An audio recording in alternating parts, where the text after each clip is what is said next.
E a galerinha do YouTube, começando mais um Catolicast 2021 com Renê. Vamos embora para mais uma. Vamos embora, Peu. Mais uma vez, estudo itinerante, né? Com a graça do Nosso Senhor e sob as bênçãos de Maria Santíssima. A gente sendo acolhido aqui na paróquia de Nossa Senhora da Piedade, aqui em Recife, no bairro de Santa Amaro. Bom, o nome já está aí embaixo, você já está vendo quem é o nosso convidado e a gente tem a alegria, né, de ser acolhido hoje aqui na paróquia pelo Padre André. Padre André, sua bênção, boa noite.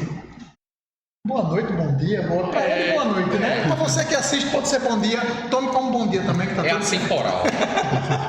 Sua bênção, Padre. Deus abençoe, boa noite, é uma alegria, né, recebê-los. Também sabendo que vocês estão ligados a um tempo, né? A beleza da igreja, né, que a gente sempre se encontra, né? Eu estive lá em Casa Caiada, né, passei 4 anos lá. Cheguei seminarista na filosofia, segundo ano de filosofia, acho que foi ali em 2020, por ali. Não, foi antes. Foi antes. 2014 você não, 2014 eu estava... Não, pois é, não. Esconder a idade, pois é. Não, foi antes mesmo, eu estava na filosofia, verdade. Bem antes, acho que eu cheguei em 2011, 2010 ou 2011, acho que 2011 eu cheguei lá, fiquei até 2014. É verdade. Pois é, foi um tempo bom, estive lá no SCC de vocês, né, dando testemunho de jovem vocacionado, era seminarista na época. Amém. Tivemos a graça de ter o senhor com o Padre Charles lá como nosso seminarista. Pois é, a fundação da EJC, foi uma alegria, tempo bom. Alegria. Pois, Padre André, vamos lá. Para a gente conhecer um pouquinho da história do senhor, e quem está assistindo a gente também pode estar curioso com isso, aquela pergunta que às vezes é inicial. Mas na voz padrão. Não, pode ser na voz do velhinho mesmo. Vá, velhinho. Em homenagem a Rogério, que não está aqui. Rogério. Se não fizer isso, Rogério de Paula. Rogério de Paula, que trabalha conosco também, irmão. Tomara que você esteja bem. Padre, veja só, né? Assim, o senhor um belo dia acordou, escovou os dentes, tirou a remela dos olhos e disse assim: eu vou ser padre, já foi na janela, assim, já começou, padre. Já foi. Como é que é essa história, hein? Diga pra gente. É interessante escutando assim alguns colegas, né, que desde pequeno já brincava de padre, né? Eu não. Né? Minha cidade é 90% católico, Lagoa dos Gatos. Minha mãe era do apostolado, mas não era tão fiel assim, né? Mas a cidade respirava assim uma cultura católica. Entrei na catequese algumas vezes, tenho muita lembrança de procissões e etc. Mas só aos 12, 13 anos foi que entrei na catequese de fato e comecei a levar a sério, né?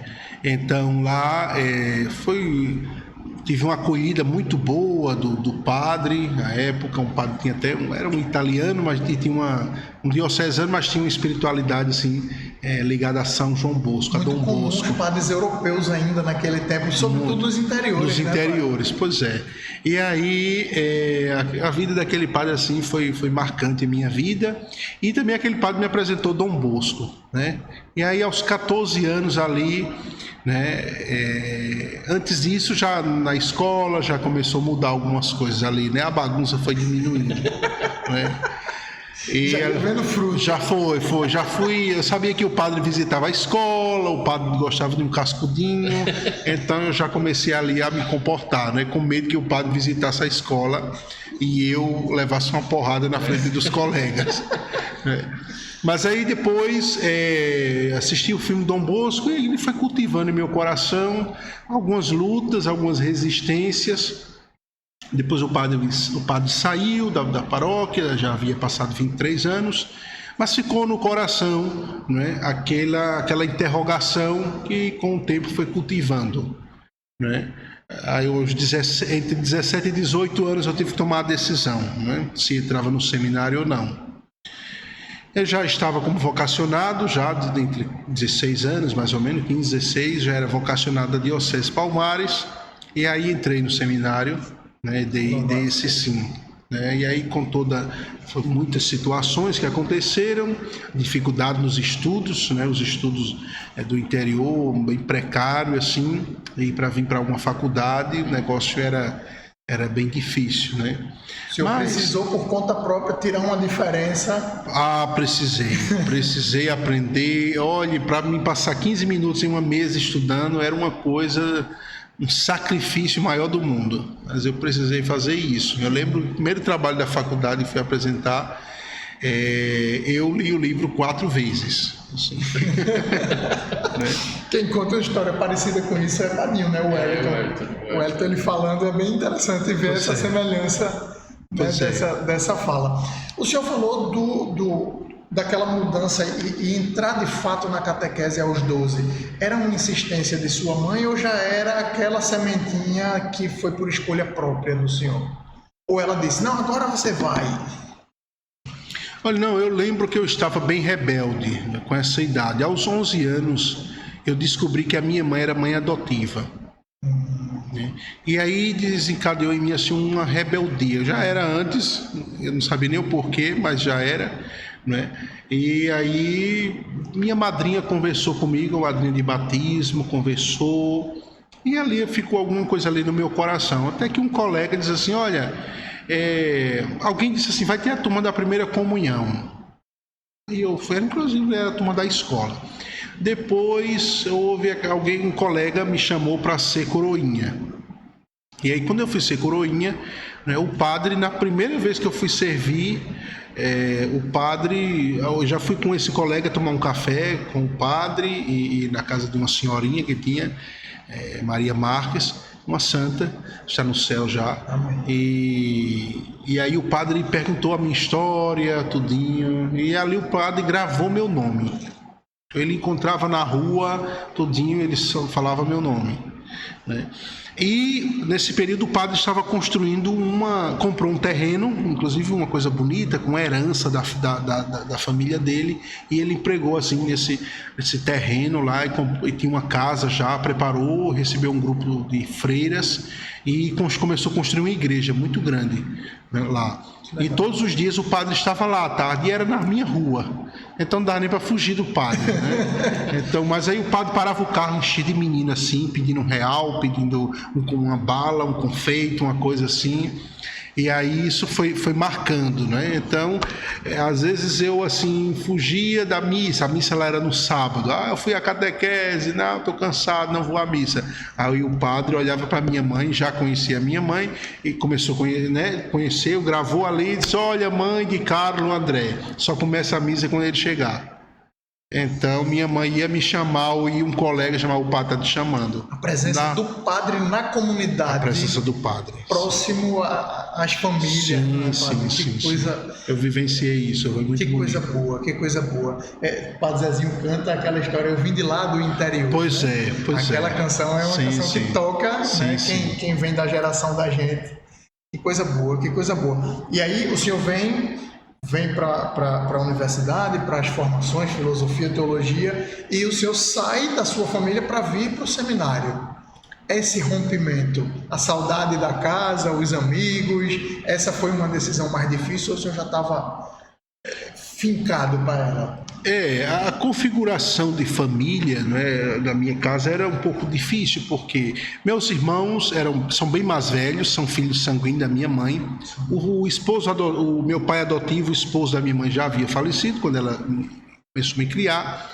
Então meus irmãos são mais velhos, sei lá, 7, 8, 9, 10 anos que eu, ou mais. Então, muitos já estavam em São Paulo e voltavam, ficava naquela coisa. Então, nesse período estava apenas minha mãe e um sobrinho pequeno, devia ter 6 anos na época, 1 ou 5. E aí minha mãe já idosa, analfabeta, e aí foi difícil dizer como deixar minha mãe, né? Eu que pagava as contas, fazia feira, cuidava da questão financeira, como é que vai ser, né? Mas Deus foi providenciando, sabe, tudo, né? Então tinha um casal lá muito próximos que eu falei, aí disse, não, a gente assume essa questão aí, a gente faz a feira dela, a gente recebe, entrega a ela, paga as contas, tinha lá, fizeram uma pastinha, então foi muito bom. Nossa, o senhor vai cuidando daqueles apoios, né? Foi cuidando. Dom Bosco dizia, né? Quando um filho sai de casa, Jesus assume o lugar. E de fato foi assim. A paternidade divina. A paternidade divina. Deus assumiu esse meu lugar lá na casa e foi cuidando, né? Louvado seja, louvado seja. É muito bonito a gente ver mais uma vez uma história que começa... Porque a gente já viu e a gente fala muito isso, padre, eu não sei se para o senhor faz sentido. Algumas pessoas contam histórias de uma grande virada de vida, eu tinha uma vida muito errada, mas não.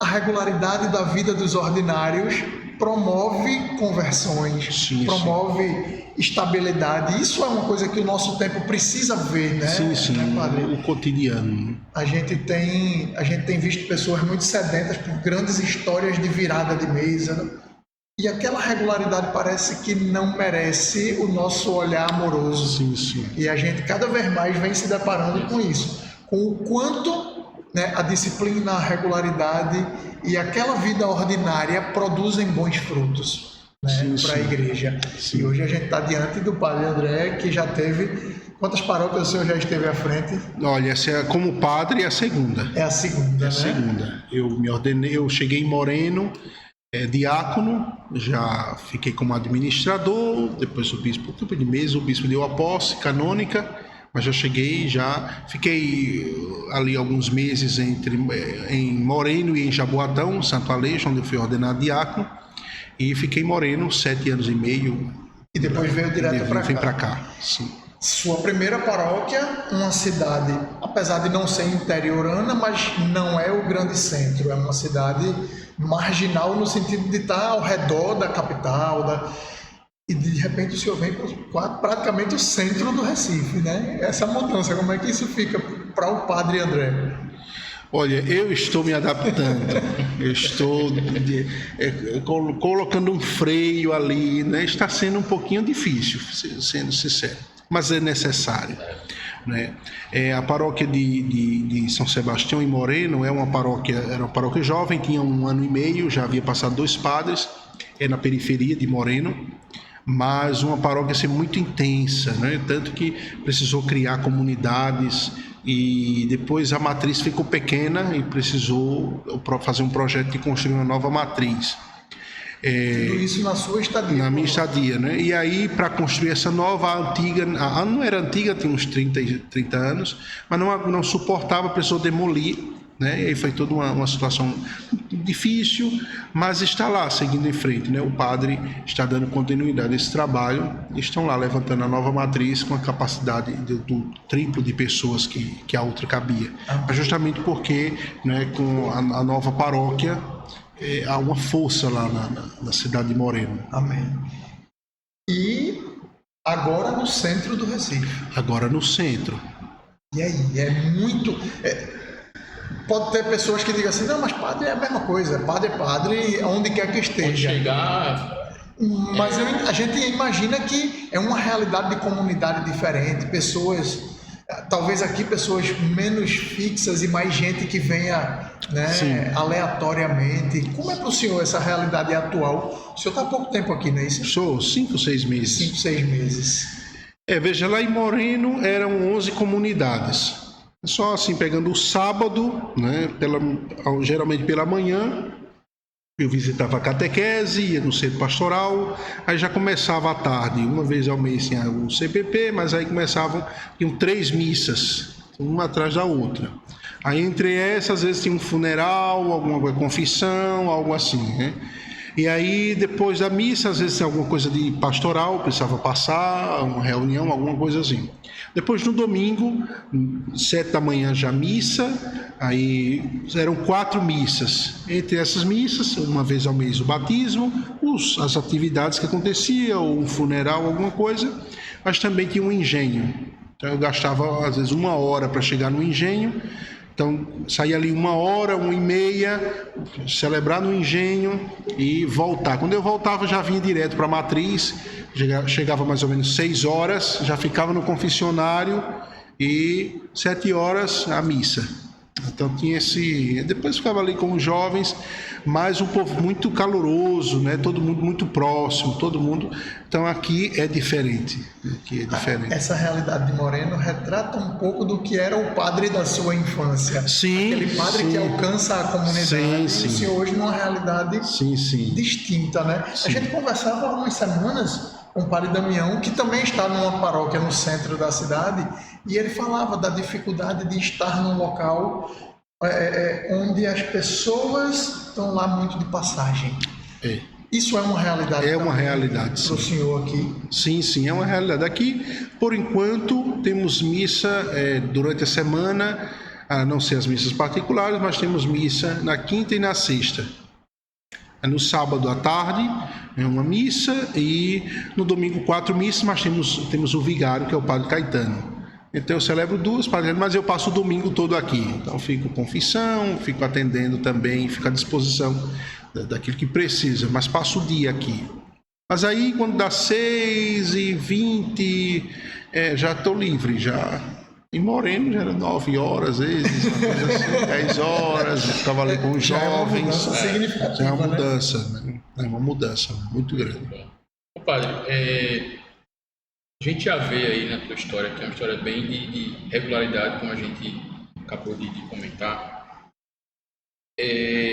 Se a gente vai para as escrituras, né, vai para a palavra de Deus lá, a gente vê que, por exemplo, ao longo da regularidade da vida das pessoas que estão, os personagens da Bíblia, por exemplo, se a gente pega a história de Moisés, dado momento, ele precisou ser pastor de ovelhas para depois ser pastor de pessoas para conduzir o povo para o Egito. Pedro, ele precisou ser pescador de peixes para ter essa experiência, né, e passar pelo processo e virar pescador de pessoas, pescador de homens. Na história do Senhor, tem alguma coisa que ao longo do processo você consegue fazer esse link e dizer, foi isso aqui que me deu a experiência para poder hoje eu entender que meu propósito era ser o sacerdócio? Sim, eu tive uma vida paroquial muito intensa. Desde esses 13 anos em diante, eu tive uma vida paroquial muito intensa. Minha paróquia, a cidade, é uma paróquia só, mas aí acho que tem 23 comunidades. Então sempre vi o padre. Depois, assim, uma paróquia muito viva, né? E isso tanto me ajudou no discernimento da vocação, né? Mas também me ajudou, né, no processo, sim, na questão pastoral, mesmo que os tempos sejam outros, mas eu, por exemplo, em Moreno não tive dificuldade, porque sempre acostumado a rodear de muita gente, né? Mas é muito interessante porque existe assim uma realidade espiritual, né? Da qual esse é o tempo que eu preciso viver mais, estando aqui nessa paróquia, né? Que inclusive uma paróquia menor, foi um pedido ao arcebispo, né, até para dar parar um pouco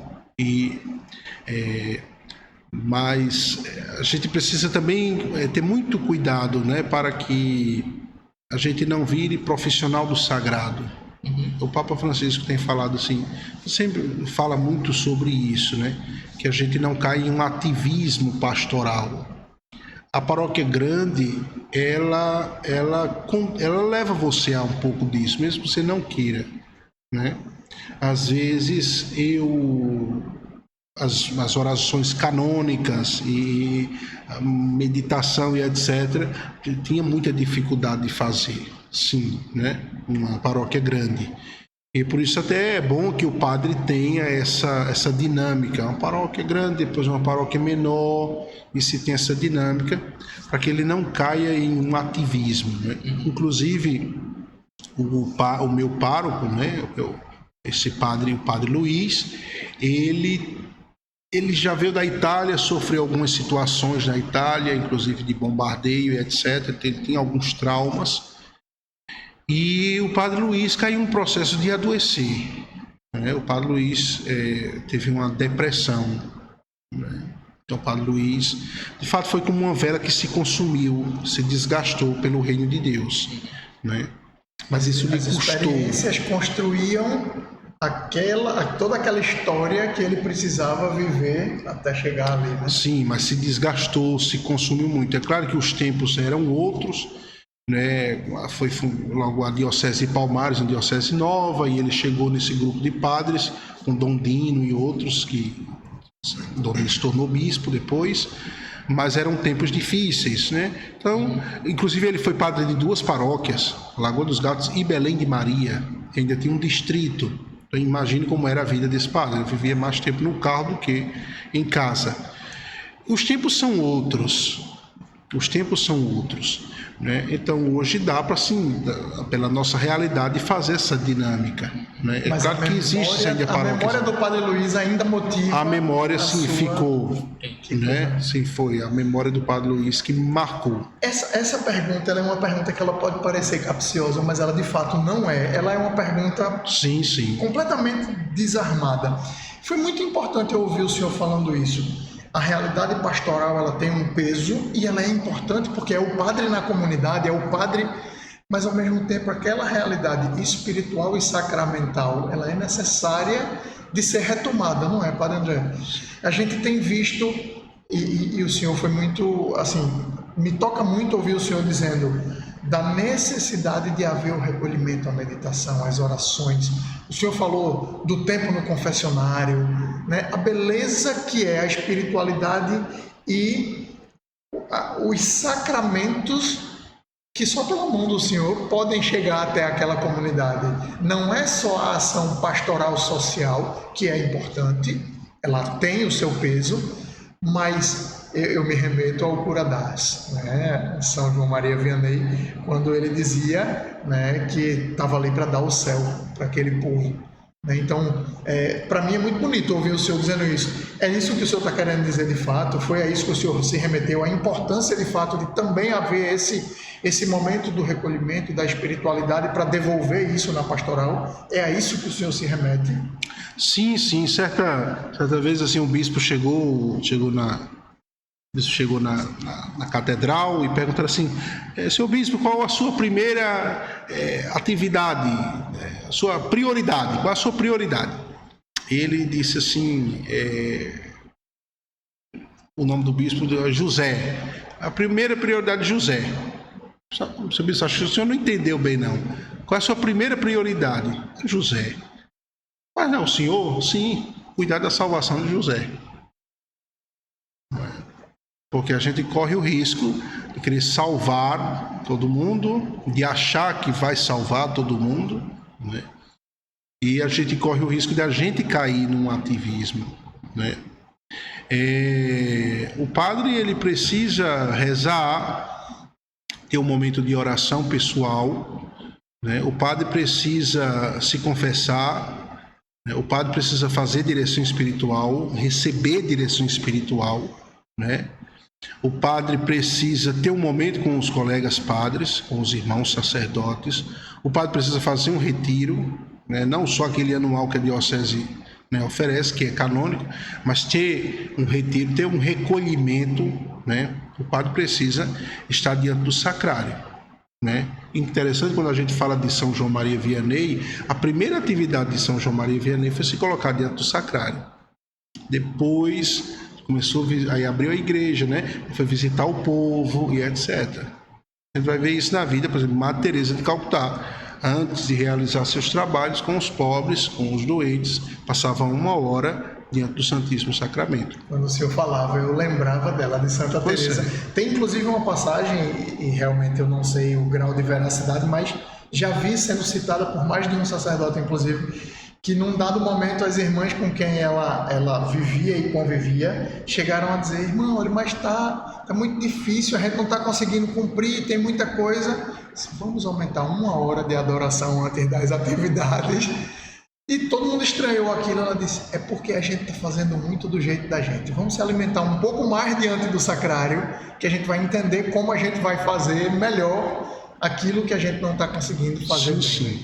Né? Então a fala do senhor, essas palavras, elas me tocaram exatamente de entender essa necessidade de que a pastoral seja a consequência da espiritualidade, da sacramentalidade, se é que essa palavra existe, né? Então eu fico muito feliz de ouvir isso, né, do senhor, porque reflete algo que me parece muito bonito e que faz todo sentido, né, de ter o padre olhar para o sacerdote e dizer: Deus é tão bom que ele pôs um filho dele que pode nos ligar a ele aqui, né? Que na prática tem muita organização que pode fazer questões sociais, questões pastorais, comunitárias. Sim, sim. Mas Jesus e os sacramentos só vêm pela sua mão. Sim, sim. Nós tomamos, por exemplo, Moisés, né? Moisés subia ao monte, se colocava na presença de Deus, né?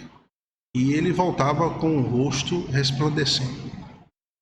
E aquela era a primeira, eu diria assim, a primeira pregação ao povo, né?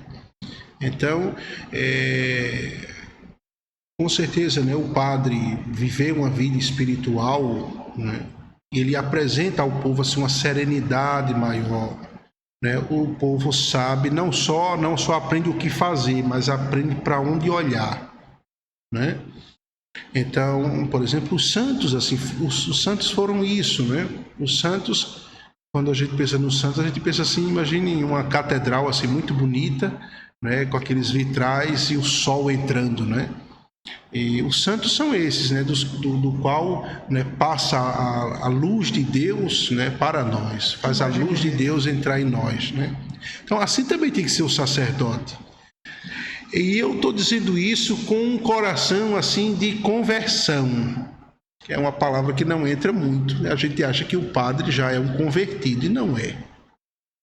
O padre tem várias fases na sua vida, várias etapas. O padre André do primeiro ano de ministério não é o padre André de agora, né? Padre André de Moreno não é o padre André de agora, né?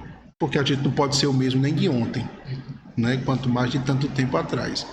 Precisa estar sempre aberto a essa conversão. Foi assim com São Pedro, foi assim com São Paulo, foi assim com Santo Agostinho, foi assim com tantos, né? Esse processo de São João Maria Vianney, né? Que no seminário já tinha um certo odor de santidade, mas a gente percebe pelos seus escritos, as pregações, né, do início do ministério, muito mais até moralista, muito mais, até falar até tantas vezes no inferno, até cheio assim de um certo medo, porque ele tinha assim, eu vou pagar pelo povo, então se o povo não se converter, eu que vou, né? E ele pregava com medo, né?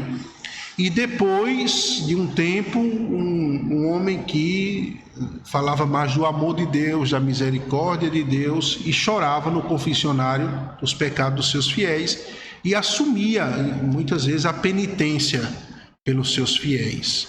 Então, é uma coisa assim na vida do padre, esse processo de conversão. Eu dizia no dia do padre, né? Se há uma coisa que o padre é exemplo para os fiéis, de modo especial assim para os homens, né? Porque o padre é também um pai de família, né? Tem que ser o exemplo de conversão, de luta. Que os homens, que as pessoas olhem para o padre e digam assim, como esse padre luta para ser fiel? Como esse padre, né, luta? Olha o padre, às vezes eu tinha essa coisa assim, né? Quando chegava um padre, dizia, eu vou me confessar. E o pessoal, o padre se confessando, né? Tinha essas coisas assim, nós vimos outra vez o Papa se confessando, né? Uma cena que acho que nunca tinha saído algo assim, porque foi muito, né? Mas normalmente era tudo muito retraído, muito resguardado, né? Mas o Papa se confessa, né? O Papa faz direção espiritual, né? Agora há pouco o diretor espiritual do Papa, inclusive, né?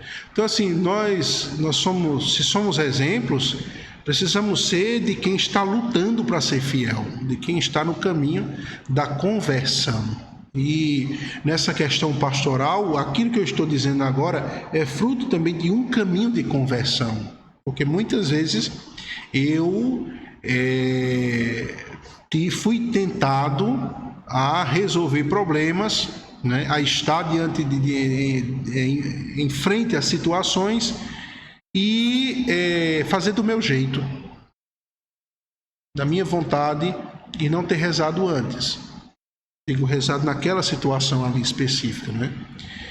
E isso é um problema, isso é um perigo do qual o padre pode correr, né? Dele querer agir. A palavra de Pedro hoje, né, é muito clara no Evangelho, né? Senhor, eu lancei as redes. Agora, em atenção à tua palavra, eu vou fazer diferente. Eu vou fazer como tu queres, né? E o homem precisa estar sempre aberto a isso, né? O padre, principalmente, né? Diz assim, nossa, esse padre tem um temperamento dos infernos, né? Esse padre, meu Deus, ele se esforça, viu? A gente vê que ele fica ali, só Deus sabe como é que ele está ali. Ele está, como São Francisco de Sales, né? Rasgando a mesa por baixo, assim, né? Tinha aquela história das unhas, das unhas, né? Das marcas das unhas, né? Mas quem conhece olha assim, ele tá ali, que tá por dentro, mas ele tá lutando, né? Isso é importante. O senhor falou agora de duas coisas que me veio à mente, é a questão do direcionamento, com relação a algo que a gente falou um pouco antes sobre, na ausência paterna biológica existe a presença da paternidade divina. E o senhor, nesse contexto, entra com uma paternidade de um sacerdote que tem que dar esse direcionamento para uma comunidade. Como é, e aí é uma pergunta talvez um pouco difícil de se responder, mas como é ver, após uma confissão, ver que aquela pessoa, porque quando se tem a confissão, assim como fazia Jesus, né, perdoar os outros pecados, de preferência não faça mais. Como é ver aquela mesma pessoa toda semana fazendo a mesma coisa e dá uma vontade de dizer, meu amigo, o senhor ainda não entendeu, meu filho, o senhor ainda não entendeu, eu estou lhe dando direcionamento, pare de fazer isso. O padre fica com essa angústia, como o senhor acabou de falar. Olha, isso entra no processo da conversão. Porque a gente olha as coisas com um olhar muito humano, né? Humano no sentido da palavra, não olhar espiritual, né? A gente precisa olhar as coisas com o olhar de Deus. A gente olha em aspectos práticos. Né? A gente precisa olhar com um olhar sobrenatural, com um olhar da graça. E no âmbito da graça, cada um sabe das suas misérias. E sabe o quanto colocou o telefone para despertar e burlou. Passou lá, botou mais 5 minutos, né? Cada um sabe onde o calo aperta. Quando a gente vai vendo isso, a gente não justifica, mas a gente passa a compreender também a luta do outro. E aquela realidade de saber que assim, ao tempo de Deus, né? De fato, temos também pessoas que estão na igreja e não estão atrás da conversão, estão ali por uma tradição, por um costume, ou às vezes por tantas outras situações. Mas, pela misericórdia de Deus, vamos ter esperança que um dia a pessoa se abra à graça de Deus, né? Santo Agostinho diz assim, ao Deus nos criar, não pedir nossa permissão, para nos salvar, precisa da nossa colaboração, né? Mas o olhar da esperança, sempre na confissão, porque também assim é uma coisa, né? Existe aquele ponto e às vezes a pessoa foca muito, né? Mas geralmente aquele ponto ele vem de outras coisas, tem muitas pontas soltas que a pessoa precisa organizar na sua vida para que chegue àquele ponto que é um cano de escape muitas vezes. Tantas vezes se organize, a gente né? fica na consequência, mas tem uma raiz ali que precisa ser tratada, mas a gente continua tratando a poda das folhas sem olhar a alimentação da raiz. Sim. Então tem essa questão, né? Essa fala do senhor, ela me faz lembrar o Padre Léo de Betânia, hoje servo de Deus, quando ele dizia, né, de que a gente consegue treinar todas as nossas ações, mas as nossas reações, elas trazem a verdade mais íntima, né, daquilo que a gente ainda não curou ou daquilo que a gente está curando. Sim. Isso é uma frase que me acompanha muito. As ações podem ser treinadas, as reações mostram quem hoje eu sou. Sim. E a fala do senhor, ela é bastante pertinente a esse raciocínio. E a igreja é bondosa de entender que há as condições que cercam o indivíduo, a circunstância que leva ao pecado, né? A beleza da fala do senhor é muito bonita. Você falou de uma coisa assim, que é resposta para isso, né? Quando se fala da paternidade divina, o sacerdote entra nessa paternidade divina, né? É sempre um perigo quando a gente corre o risco de querer assumir o outro lado, né? De se colocar como pai biológico. Pode acontecer, dentre tantos fiéis, há aqueles que permanecem ali com o padre, né? O Padre Pio teve isso e tantos outros, né? Que também foi assim. O São Paulo teve isso, né? Daquele que ficou, aquele filho espiritual que não foi uma passagem no ministério, mas que ficou, permaneceu, né? E é nessa paternidade que justamente nos ajuda a entender essa realidade da mudança do outro, porque o modelo de pai, Deus, como a gente sabe da beleza da paternidade de Deus? Jesus veio nos falar sobre isso, né? Nos falar pelo seu jeito de agir, na sua relação com Deus, mas também em parábola. Para mim, assim, eu sei que vocês vão adiantar depois, mas assim, o coração, né, da Bíblia é a parábola do filho pródigo, né? E aquele pai que está ali na porta, sereno, nem proibiu de ir, nem foi buscar, mas ficou ali sereno, recebendo o filho, né? E se a gente fala assim no sacerdócio, mas também na paternidade natural, ou biológica, ou como queira chamar, né? O pai é aquele que está apoiando o filho. Perfeito. É o que dá o direcionamento. Pode não concordar. Olha, pode mostrar o caminho, o filho dizer, vou fazer diferente. Faça. E aí, pai? Seu pai vai estar aqui. Um pai nunca pode dizer ao filho, tomou sua decisão, siga em frente. Isso, assim, é muito doloroso nas pessoas, né? E quantas pessoas experimentaram isso?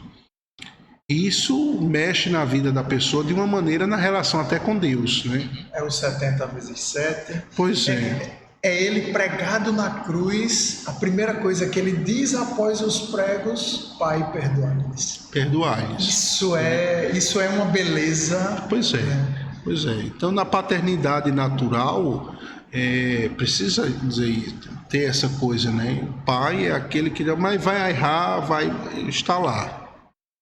Pode você achar assim, o mundo todo vai me condenar, mas meu pai está ali.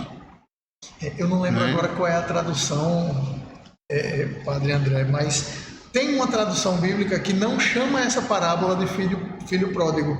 Ela nomeia como a parábola do pai misericordioso. A parábola do pai. Ela inverte o ângulo de olhar e olha para o pai. Sim, sim. Isso, para mim, quando eu vi a primeira vez, foi de uma beleza, porque retrata de fato. Tem a prodigalidade do filho, mas tem porque tem a misericórdia do pai. Sim. E quando a gente se depara com isso, é algo que, assim... Sim. Né? Essa parábola ela é muito forte e ela é muito rica nesse contexto de paternidade.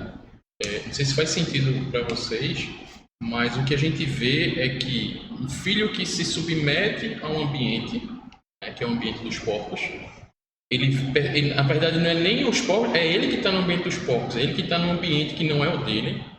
Ele tem a percepção de que aquilo não é para ele e ele diz, não, vou ter com meu pai. Ou seja, ele sabe que é um pai misericordioso, volta, e aí acho que encaixa bastante com o que o senhor acabou de falar. É um pai que está esperando para dar uma túnica, dar um anel e dar novas sandálias. Por quê? Aí, se fizer sentido para vocês, ver se é isso. O anel é para reforçar e restaurar a aliança de Deus com os seus filhos. E as sandálias seriam justamente sandálias novas para que, a partir daquele momento, ele siga uma nova trajetória. Seria isso? Sim, então? Sim, a túnica, a dignidade, né? Era isso que eu ia dizer. Além da dignidade que a túnica devolve, sim, né? Sim, o anel tem uma ligação com a família. Cada família nobre tem um brasão e etc. Mas que pertença, né? Que bonito, padre. A gente hoje vai ter um episódio um pouco mais curto. O padre tem compromissos, ele tem horários. Mas, assim, está sendo de uma riqueza gigante para nós. E aí eu vou precisar dizer, o padre ele tem a humildade da fala dele, Mas você que está assistindo, se você estiver no nosso contexto de paroquialidade, você já viu o quanto de vezes a gente vê, por exemplo, os jovens da paróquia de São José se remetendo ao padre Carlos André. Não, meu casamento eu quero que quem celebre seja o padre Carlos André, o batizado da minha filha. Tantas vezes a gente vê aquela juventude que ficou com a marca, né, do Carlos André, que era seminarista, mas que se tornou padre, e aqueles jovens que agora são casados, têm seus filhos e continuam olhando para o Senhor com essa referência do que o Senhor deu a eles de doação, para dizer: vamos, eu ajudo a conduzir, né? Com a dureza das correções, mas com a amabilidade do acolhimento, né? Então, ele não vai falar isso, mas eu tomo a liberdade de dizer que, assim, a beleza de ver jovens, então jovens, hoje adultos, chefes de família, mães de família, buscando essa proximidade com o Senhor, é algo que, assim, faz a gente ficar muito feliz de ter o Senhor por perto. De verdade, acolhe, e eu não sei se o Senhor já se deu conta do quanto isso é vivo. Para a gente que está no entorno, a gente vê isso de uma maneira muito, muito clara e muito evidente. Isso toca o seu coração de alguma forma? Sim. Eu por vezes, acho que por medo da vaidade ou por alguma coisa assim, ou talvez o medo também da paternidade, né? Não é, achem também que para o padre é tão fácil, é tão simples, né? Porque também nós temos nossos fantasmas, né? A mim faltou a presença paterna. Tive a referência do Padre Luiz, mas foi ali 2 anos de convivência. Tive a referência de outros sacerdotes que passaram, né? Um deles, assim, o Padre Norberto, que é o vigário-geral do Palmares, um alemão, né? Ali naquele jeito dele. Mas foram relações, assim, diferentes, né? Pela idade, pelo fato de eu ser seminarista, tudo isso muda, né? Dessa relação se estender do padre para com jovens que vão casar, para jovens que têm filhos, né? Tudo isso são mudanças, né? E exige muito, muito mesmo, né? Por certo, sim, dá medo, né? Dá medo da gente avançar, dá medo da gente... Enfim, são vários medos. E medo também da gente também achar que vai resolver o problema de todo mundo, né? Por vezes eu preciso também, em alguns momentos, né, dar não. Vamos para isso, vamos para aquilo, né? E dizer: não, eu preciso ficar em casa e rezar. Até nisso o Senhor está testemunhando para aquele, filho, né? Eu vou cuidar mais de vocês se eu estiver rezando. Vai ter o casamento, depois vai ter a festa. Olha, no outro dia eu tenho missa. Eu celebro, mas não vou à festa. Né? Eu assisto o casamento, mas não vou à festa. Né? Às vezes porque eu também já venho de um dia corrido e eu preciso parar para rezar. Eu preciso preparar a homilia, assim, pelo menos rever a homilia do outro dia. Né? Porque também tem um outro povo esperando por mim. Não dá para viver de festas em festas. Eu dizia até um casal esses dias: olha, você está chamando, mas você acha que é só você, mas não é só você que está chamando. Todo mundo quer que eu fique na festa, todo mundo quer que eu esteja lá, todo mundo quer, né? E tem momentos que eu não vou conseguir, né? Ou eu vou viver de aparência, de achar que também sou o sal de toda panela, né? E eu não sou. Eu ajudo mais lá diante do sacrário, rezando por vocês. Mas esse ponto que você colocou da questão sim, de fato, né, eu acho que nesses 7 anos e meio de padre, eu não sei se já foi para os 25 ou 30 casamentos. Eu já estive em vários. E foi acho que de casa caiada deve ser uns 6, 7, acho. Recentemente já houve vários. E assim, é uma coisa que eu não paro muito ali nesse ponto. Talvez preciso fazer assim com o meu diretor espiritual, mas como forma de gratidão a Deus por isso. Mas sim, né? Agora também saí de Moreno e já volto, essa semana atrasada, já volto, já batizando fruto de casais que eu agradeço a Deus. Eu tenho um pezinho quente ali, acho que Santo Antônio, não sei, mas né, em Casa Caiada foi muito jovens assim. Teve jovem que eu cheguei e tive que dizer: olha, esse rapaz aí, tu não vai encontrar em outro lugar do mundo um rapaz igual a esse. Né? E teve um casal que teve que dizer isso, e há pouco tempo já batizei a filhinha, né? Eu pensei muito nele. Pois é. Cone Lari. Não dizendo, mas assim, né? Mas é isso, né? Do padre, nessa paternidade, também saber o tempo de estar e o tempo também da ausência, mas nessa ausência não é um abandono. Sim. Mas é porque preciso rezar, preciso me preparar, inclusive para quando eles chegarem com as situações, acho que eles estão vivendo aquele momento agora, mas depois quando tiver a filha adolescente, aí vai precisar do padre de novo para... Padre, agora eu tô aí, né? Os problemas são outros. E o padre ali, com muita sabedoria e serenidade, também está com eles, né? Então o padre precisa saber, nessa paternidade, precisa saber o tempo de estar e o tempo de se recolher um pouco, né? Se resguardar um pouco, justamente para... A gente vai respeitando as limitações de tempo.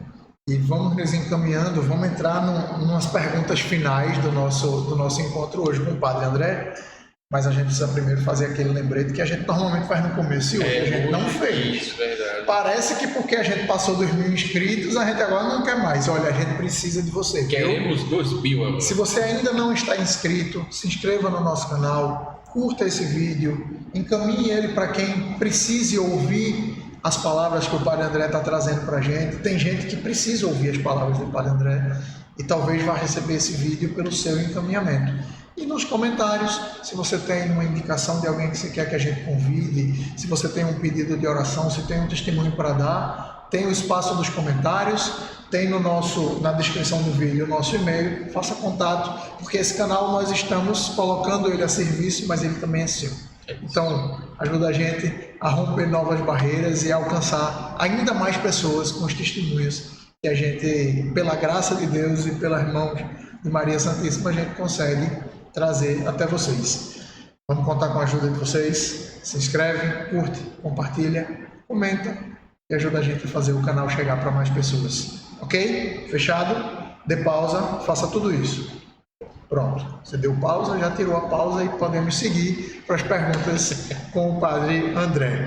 Padre, o senhor falou em alguns momentos da importância de ver a figura de Dom Bosco, que o senhor conheceu lá, o senhor se remeteu aos ensinamentos de Santo Agostinho, o senhor citou São Padre Pio. A devoção aos santos, como é que isso toca o Padre André? Tem algum santo específico?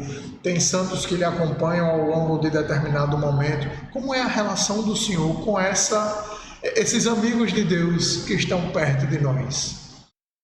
Essa relação com os santos, né, ela também passa por esse processo de mudança, de conversão, né? Coisa assim mais devocional, lá do oratório, mas depois a gente vai vendo assim, cada santo é como que uma frase do Evangelho, né? Em cada santo a gente vai ver ali uma frase do Evangelho, uma bem-aventurança, né? De fato, os santos são essas setas, né, que nos apontam para Deus, mas também que nos mostra que é possível fazer a vontade de Deus, é possível viver o Evangelho, né? Então, ao longo da minha vida, sim, né, marcante, assim, São João Bosco, depois a Santa Bernadette, né, Soubirous, né, a vidente Nossa Senhora de Lourdes, né, a simplicidade, aquela menina lá, né, analfabeta, mas que foi um sinal de Deus em uma França revolucionária, né, até hoje, né, e por aí vai, diante de se preparando para o iluminismo, né? E Deus usou aquela menina, né? E ao longo do tempo foi, sim, Santo Agostinho, no período da faculdade, né? O próprio São Paulo, E São José Maria Escrivá, né, também, que marca aí no período de seminário, vai marcar também a minha vida, né, porque é chamado Santo do Cotidiano, né, e isso vem me marcando muito, né, a vida de São José Maria, os escritos e toda a obra deixada por São José Maria Escrivá. Então, sim, né, os santos sempre se fizeram presente assim, como esse sinal de Deus. Eu vou aproveitar e vou fazer um comentário, uma partilha com o senhor. Eu tinha, na minha relação devocional, Santa Bernadette, eu não a conhecia. A verdade é essa. Tinha uma devoção mariana em outra linha e, num certo momento, preparando uma pregação, me veio uma frase de Santa Bernadette, que era: o meu dever é informar e não convencer. E aquela pregação, ela foi uma pregação muito importante naquele momento para o meu caminho. E depois começou a vir frases de Santa Bernadette. Eu descobri que uma tia muito querida, né, tia Kênia, se estiver nos assistindo, obrigado pelo testemunho da senhora.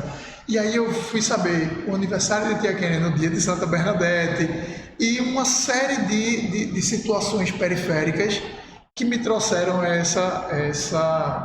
essa devoção. Poucas pessoas falam nela e ela é de uma grandiosidade, né, importantíssima para esses tempos, né?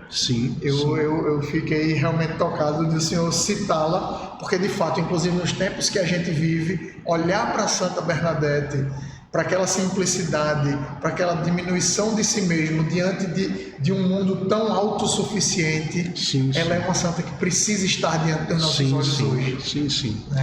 O próprio São João Maria Vianney, né? Então marcaram a minha vida. Marcam a minha vida, aliás. Que bom. Muito bom. Padre, já que o senhor está próximo, muito próximo da palavra, dentro da palavra tem algum trecho, algum verso que lhe salta aos olhos, que quando você lê, diz, não, isso aqui realmente mexe com o meu coração, mexe com o meu espírito, minha alma. Já teve até um spoiler. Qual seria? Olha, o filho pródigo, né? Porque se resume tudo. Eu poderia até dizer, né, de São João, né? Deus amou tanto o mundo que nos enviou o seu filho, né? Mas a parábola do filho pródigo, assim, é uma coisa fora do comum. Que bom. E o senhor está falando e atrás do senhor temos uma imagem dela, o senhor se remeteu a ela aqui. Sim. Tem sido uma tradição no nosso canal encerrar as nossas conversas pedindo que o nosso convidado, hoje o senhor que nos alegra tanto, como é a relação do senhor com a presença da Virgem Maria? Antes do sacerdócio, no sacerdócio, hoje, em algum momento específico da sua vida, quem é ela na vida de Carlos André e do Padre André?